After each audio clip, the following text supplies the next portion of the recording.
ఏడుకొండల వెంకన్న స్వామిని అనేక సందర్భాల్లో అనేక కోరికలు కోరుకున్నాం.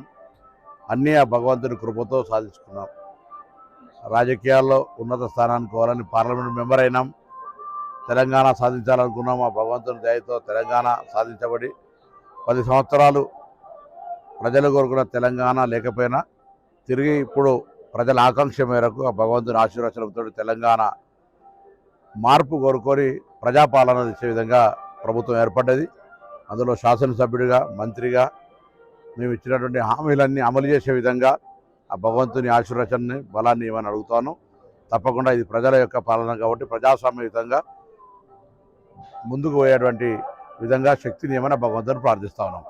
దానిలో భాగంగా ఇలా టెంపుల్ ఈవో గారు లేవు, ఈవో గారిని చైర్మన్ గారిని హుస్నాబాద్ నియోజకవర్గ ప్రజలకు సంబంధించి ఎన్నుకోరు కాబట్టి ఒక దేవాలయ నిర్మాణానికి కూడా నిధులు ఇవ్వమని అడుగుతా ఉన్నాం. ఇప్పటికే చాలా దేవాలయాలకు నిధులు ఇచ్చినారు. మేము కూడా దానికి సంబంధించిన కంట్రిబ్యూషన్ ల్యాండ్ అవన్నీ ఇస్తాం. హుస్నాబాద్ లోపల కూడా ఒక దేవాలయ నిర్మాణానికి నిధులు ఇవ్వమని గౌరవ కరుణాకర్ రెడ్డి గారిని, ధర్మారెడ్డి గారిని, అదేవిధంగా గౌరవ ముఖ్యమంత్రి గారిని కూడా కోరుతా ఉన్నాం. కూడా మార్పు బ్రో, రాష్ట్ర విభజన అనేటువంటిది అనివార్యం. ఆనాడే ఏమేమి అవసరమో అన్నీ చేస్తామని ఒక హామీ ఇచ్చినాం. అది ప్రత్యేకమైనటువంటి హోదా కావచ్చు, లేదా ఇతర అభివృద్ధి కార్యక్రమాలు. ఆనాడు ఉన్న వాళ్ళు దానికి సరైన విధంగా ఒప్పుకోలేదు.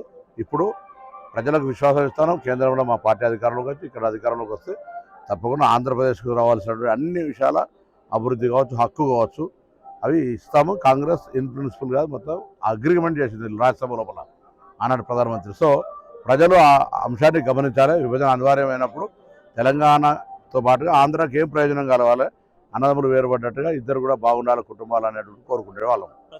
పార్టీ నిర్ణయం ప్రకారం నేను పార్టీ కార్యకర్తను. దేశం వేరే అనేక రాష్ట్రాలు, ఉత్తరప్రదేశ్, బీహార్, హర్యానా అనేక రాష్ట్రాలు తిరిగినాం. ఆంధ్రప్రదేశ్లో మా తెలుగు, మా అన్నదమ్ములం. తప్పకుండా ఇక్కడ ఉన్నటువంటి ప్రజలందరూ కూడా కోరుకుంటాం. సరే అది భవిష్యత్తు చెప్తుంది. కాంగ్రెస్ పార్టీకి కొత్త ఓట్లు వస్తాయా, వైసీపీ ఓట్లు వస్తాయా, తెలుగుదేశం ఓట్లు వస్తాయా, మొత్తానికి స్పేస్ అనేది కాంగ్రెస్ పార్టీ ఉన్న వ్యతిరేకత, ప్రజల భావన తొలగిపోయింది. ఇది అనివార్యమైనప్పుడు విభజనతో పాటు అభివృద్ధి జరగాల్సి ఉండే, జరగలేదనేది ఒక ప్రజలకు స్పష్టం.